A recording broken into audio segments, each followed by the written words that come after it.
Pemirsa, pelantikan Prabowo Subianto dan Gibran Rakabuming Raka sebagai presiden dan wakil presiden terpilih semakin dekat. Sejumlah nama menteri yang akan mengisi kabinet Prabowo Gibran pun masih terus dibahas. Sementara itu, pertemuan presiden terpilih Prabowo Subianto dengan Ketua Umum PDI Perjuangan Megawati kian digaungkan sejumlah elit politik. Lalu bagaimana kaitannya pertemuan tersebut dengan sejumlah nama menteri yang akan mengisi kabinet Prabowo Gibran mendatang? Kita akan membahasnya langsung dengan Direktur Eksekutif Trias Politika Strategis, Agung Baskoro. Selamat siang, Mas Agung. Siang, Mas Baik, Eva. Mas Agung, kita langsung saja. Menurut Anda, apakah nama-nama dari menteri di Kabinet Prabowo Gibran ini sudah dikantongi seperti itu, Mas? Ya, saya kira untuk sampai ke sana prosesnya masih panjang, Mas Reva, ya, karena masih ada 1 bulan lagi, termasuk berapa jumlah kementerian ataupun penambahan ataupun penyesuaian dan seterusnya soal nomenklatur nama kementerian. Karena ini bukan hal yang sederhana, ya, ada matriks politik yang perlu disusun, dipertimbangkan sehingga kemudian muncul nama-nama yang akan kelak dipilih sebagai menterinya Prabowo Gibran seperti itu. Jadi dikantongi ya, dan saya kira bentuknya nanti bukan hanya 1 2 nama, tapi bisa lebih dari itu ya, yang di dalam kantong itu sampai pada satu titik di mana akan diputuskan mengkerucut 1 nama. Seperti itu, Mas Reva. Baik, kira-kira Mas Agung dari nama yang sudah dikantongi tadi berdasarkan statement dari Mas Agung sendiri, apakah ada Ya, unsur kejutan dari nama-nama menteri yang nantinya akan dilantik juga di Kabinet Prabowo Gibran ini? ya, unsur kejutannya mungkin akan kita tunggu dari kalangan non politik atau profesional ya, seperti itu. Karena kan kalau dari kalangan politik kita bisa langsung menebak bahwa ini arahnya paling utama ke partai-partai pengusung yang menjadi bagian dalam koalisi Indonesia Maju Plus ya sekarang seperti itu. Jadi otomatis misalkan ketua umumnya, pengurus DPP yang utama seperti sekjen ya, bendum ya, atau orang yang memang dekat dengan ketua umum itu akan mendapat prioritas ya mewakili partai seperti itu. Tapi untuk di kalangan profesional ini kita masih belum pasti ya siapa yang akan mengisi misalkan pos-pos di Menteri Perekonomian ya. Sehingga memang problem utama soal ekonomi kita yang hari ini mengemuka bisa diatasi dengan optimal ya, dengan rekam jejak maupun ya pengetahuan pengalaman yang selama ini dimiliki oleh nama-nama tersebut.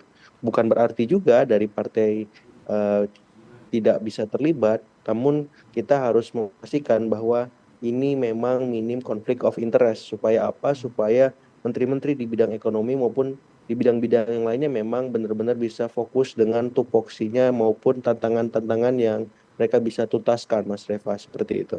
Baik, Mas Agung, kita mengetahui kalau ternyata nantinya kan Sufmi Dasko ini sempat menyebutkan akan ada unsur orang profesional yang akan masuk ke dalam kabinet. Dan Ya, tapi jika kita lihat ternyata Kim Plus ini juga memiliki unsur partai politik yang sangat besar begitu, Mas Agung.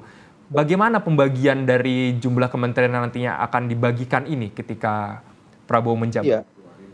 Jadi pada dasarnya teman-teman partai, saya perlu garis bawahi juga ada orang profesionalnya, Mas Reva. Orang profesionalnya juga begitu. Cuman memang di partai mereka harus ya mengikuti beragam macam bentuk jenjang kaderisasi, kemudian dipaparkan dengan beragam macam masalah yang kompleks setiap harinya, dan itu bagian dari interaksi mereka sehari-hari semacam itu. Nah, kalau profesional ini kan benar-benar fokus ya.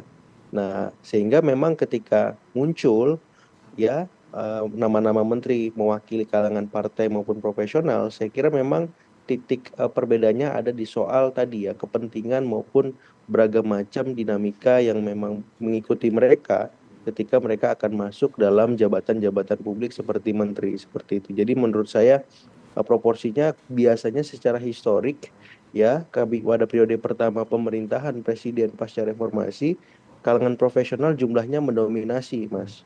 Gitu. Kalau dalam konteks Pak SBY kita rujuk, kemudian Pak Jokowi ya, itu bentuknya dari 34 biasanya 18 dari profesional, 16 dari partai. Kemudian bisa bentuknya 20 dari profesional, kemudian 14 dari partai. Jadi intinya profesional di periode pertama biasanya lebih mendominasi. Nah, saya mungkin bisa melihat nanti cermati apakah di masa pemerintahan Prabowo Gibran kalangan profesional masih mendominasi atau sebaliknya kalangan non profesional atau dari partai yang lebih dominan. Kita akan lihat seperti apa ya latar menteri yang akan ditunjuk. Dan saya kira itu sebenarnya tidak ada soal ya. Yang penting yang perlu dipastikan orang-orang yang dipilih nanti memang punya rekam jejak ya, kualitas, integritas dan pengalaman yang dibutuhkan oleh Pak Prabowo untuk memimpin sebuah kementerian atau badan setingkat menteri. Ya, jadi kalau saya fokusnya ke personalnya. Karena berapapun jumlahnya, apakah 34, 44, 40 atau berapapun itu tidak menjamin kabinet itu memang bisa bekerja dengan maksimal atau tidak. Tapi penempatan orang-orang itu yang menjadi penting berapapun jumlahnya seperti itu. Baik Mas Agung, kita menuju ke pertanyaan selanjutnya. Ada isu di Ya, mana rencananya Ketua Umum Partai PDIP Megawati Soekarno Putri ini akan bertemu dengan Prabowo dalam waktu dekat. Sebenarnya sinyal apa yang ditangkap dari Mas Agung terkait dengan adanya hal ini? iya, secara personal ini mengafirmasi ya bahwa relasi antara Pak Prabowo dengan Ibu Mega sebenarnya baik-baik saja, tidak ada masalah. Sehingga arahan untuk keduanya bertemu saya kira patut kita apresiasi, kita harus dukung bahkan bila perlu sesegera mungkin ya, supaya di publik tidak ada sangka sangka yang tidak perlu atau overthinking yang terlalu jauh ya memaknai relasi Pak Prabowo dengan Ibu Mega pasca Pilpres yang kita tahu memang ada dinamika kompetisi yang cukup ketat dan tinggi seperti itu. Nah, yang kedua, secara institusional ini penting bagi Pak Prabowo sebagai presiden terpilih periode 2024-2009 untuk meretas komunikasi dengan Ibu Megawati yang memang notabene adalah presiden juga, wakil presidennya, tokoh bangsa kita.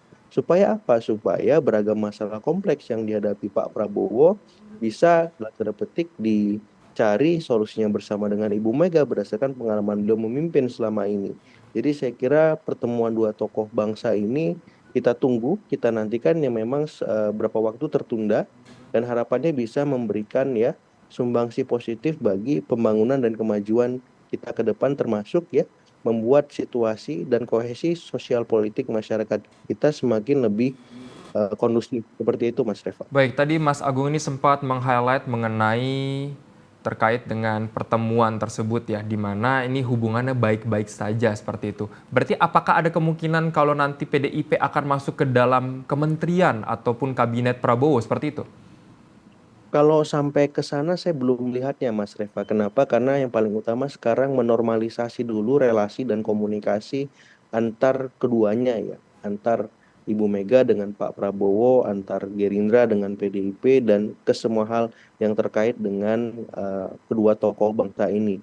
Dan untuk sampai ke situ saya kira sudah Oke. hal yang apa ya penting dan itu dulu yang saya kira paling utama diarahkan supaya apa? Supaya memang tidak ada lagi-lagi ya prasangka yang tidak perlu sebelum pertemuan itu terwujud. Karena kalau terlalu banyak ya kepentingan maupun arahan-arahan khusus yang istilahnya sudah memberatkan satu dengan yang lain, khawatir malah sebelum bertemu udah nggak jadi dulu Mas Reva. Jadi kalau saya lebih fokusnya buka dulu komunikasi, ruang diskusi, ruang untuk ketemu. Nah, nanti setelah itu akan lancar arahan-arahan misi-misi berikutnya seperti itu. Baik, Mas Agung, kita menuju ke pertanyaan terakhir. Singkat saja, Ya, menurut Anda apakah menteri di era Presiden Joko Widodo itu akan kembali mengisi posisi menteri di kabinet Prabowo Gibran? Dan siapa kira-kira nama menteri yang kemungkinan akan mengisi posisi menteri kembali ini?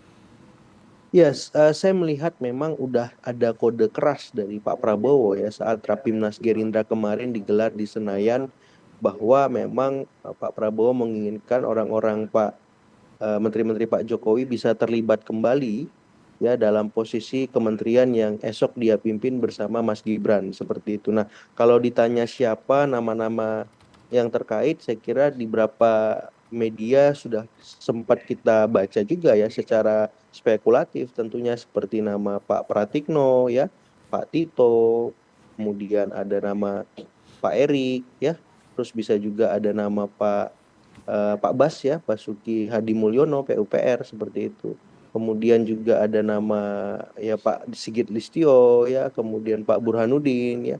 Jadi yang saya highlight memang berapa kali sempat mencuat di media kita dan dielaborasi berapa waktu, dan saya kira memang ada arahan untuk bisa kembali terlibat di masa pemerintahan Pak Prabowo, Mas Gibran, Mas Reva. Baik, Mas Agung, tentunya kita juga menantikan seperti apa ya susunan dari kementerian yang nanti akan dilantik di tanggal 20 Oktober mendatang. Terima kasih, Mas Agung, atas informasi dan jawabannya. Selamat kembali beraktivitas. Sama-sama, Mas Reva.